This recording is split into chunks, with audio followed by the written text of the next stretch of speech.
along, don't miss a thing. Every road's an adventure waiting. Cowboy Jojo's Adventures, let's go!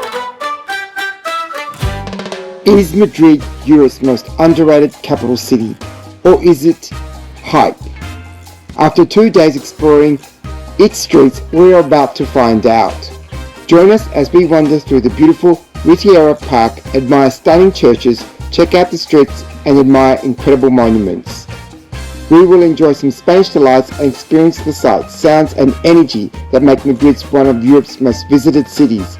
So grab a drink, put on your walking shoes, and come along as we discover whether Madrid lives up to the hype.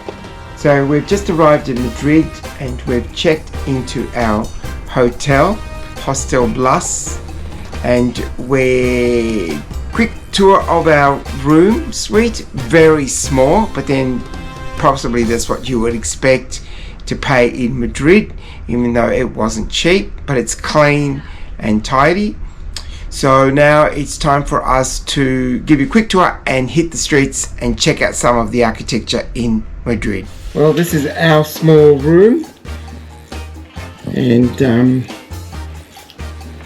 our room has an interesting view looking at the street. The room looks really good and clean.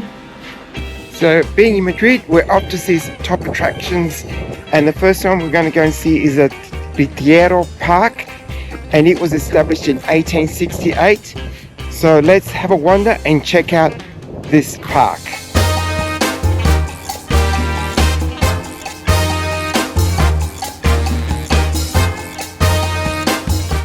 So we wanted to visit the Crystal Palace, which was built in 1887, but unfortunately it's under scaffolding, as you can see behind me, and it's not going to be open for another couple of years, till 2027.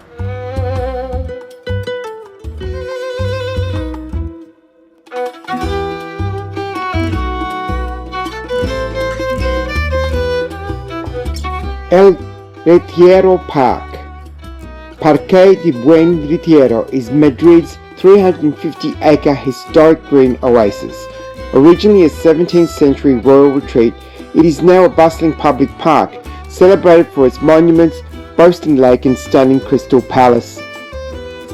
Built in the 1500s as a quiet sanctuary for King Philip II, and later expanded into a royal palace and theatre under Philip IV. The pleasant retreat was opened to the public in 1868.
Peter here in a very cool 13-degree morning in Madrid. We're in the Retiro Gardens. Wow, they're magnificent. They're huge, well laid out, lots of big statues, lots of people walking their dogs. It's just a nice place to get to. It's an oasis in the middle of the city. It's just fantastic. See ya.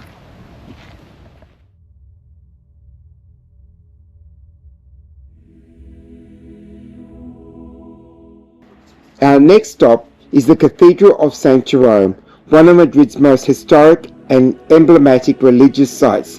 Built in the 16th century as a royal monastery tightly linked to the Spanish court.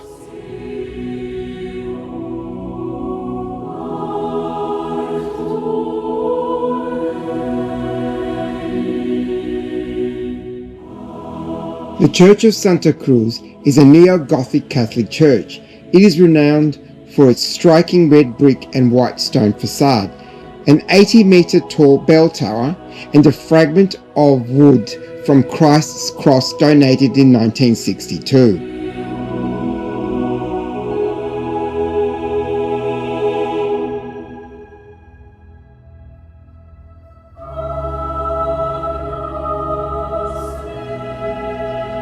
Stopping at the Basilica of San Miguel, one can't stop in awe at this Baroque church in central Madrid.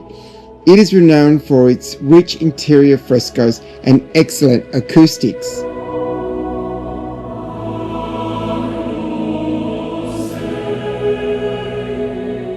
So we're here in Madrid and we decided to drop in to this wonderful cathedral, Santa Maria Real or Royal, and it was built in 1883 and completed in 1993, about a century old.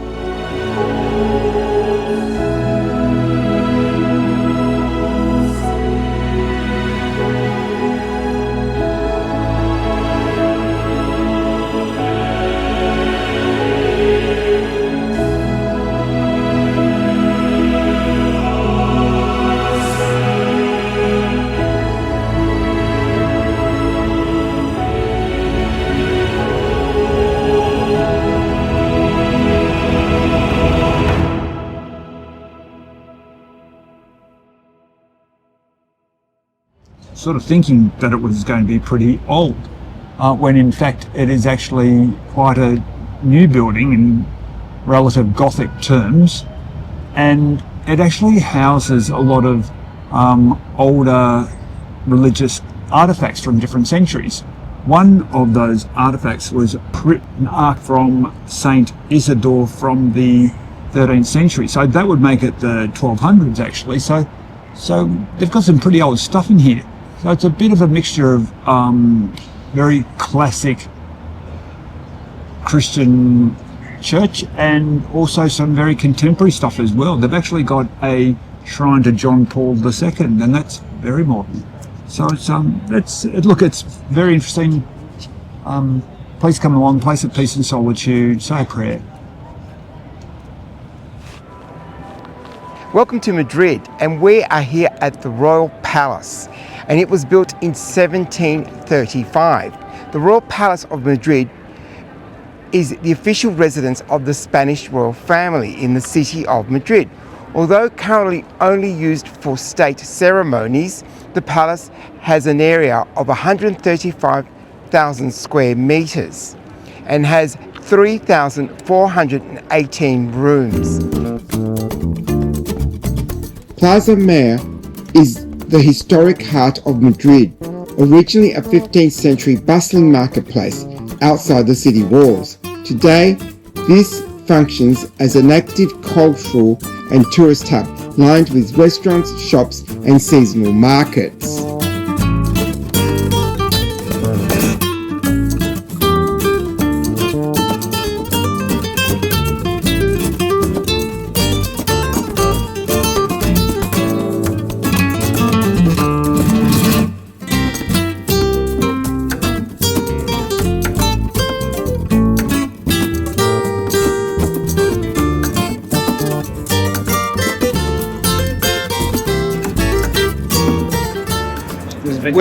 When in Spain, it's time to get an ice cream. Cinnamon, Mascarpone and fig. After dinner meat. cheers everyone. Cheers. So when in Spain, make sure you try the sangria. Cheers, Peter. We have tried it a number of times.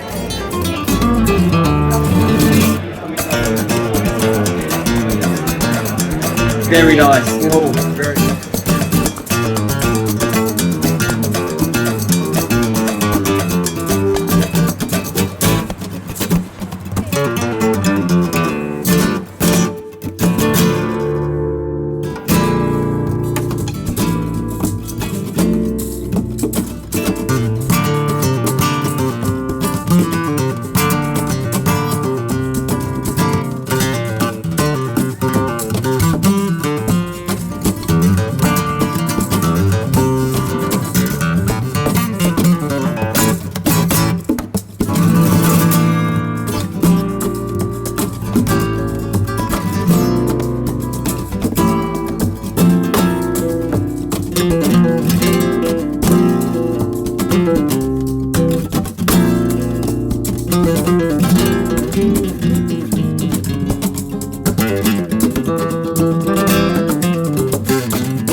we're just in awe watching the people and the architecture. It's just mind-boggling to try and take this all in.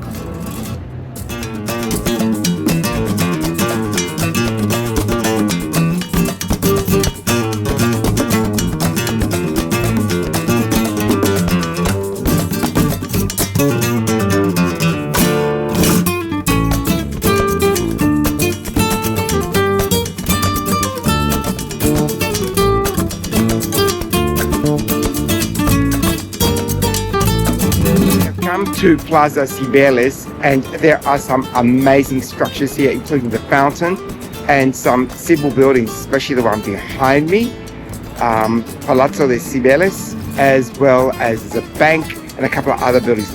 This is a must stop to start off your visiting and seeing the architecture of Madrid.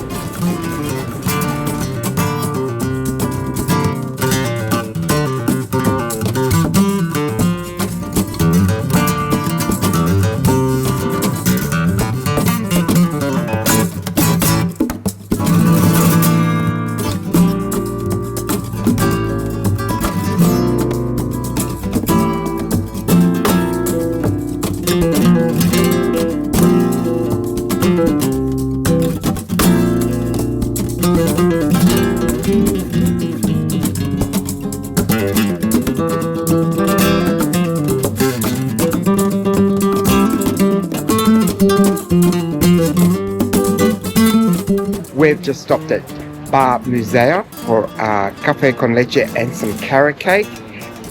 One of our last stops before we head to the airport, as we'll be leaving very shortly and saying goodbye to Madrid. Well, this is where we finish our walk around Madrid. We've spent a couple of days here walking around Madrid, which is an absolutely amazing city. The architecture is quite grand, and compared to other cities, I'd have to say, wow. It has the wow factor. I was here in 1984, that's 41 years ago, and it's amazing how you forget the majestic and fantastic beauty of this particular place. It is well worth coming back. Well, I hope you've enjoyed some of the top destinations that we have shown you in this video, and hope you get here sometime to see Madrid. We're actually homeward bound, so we will see you on our next adventure. Thanks for coming on with us. Bye. Bye. The last bocadillos before we go home.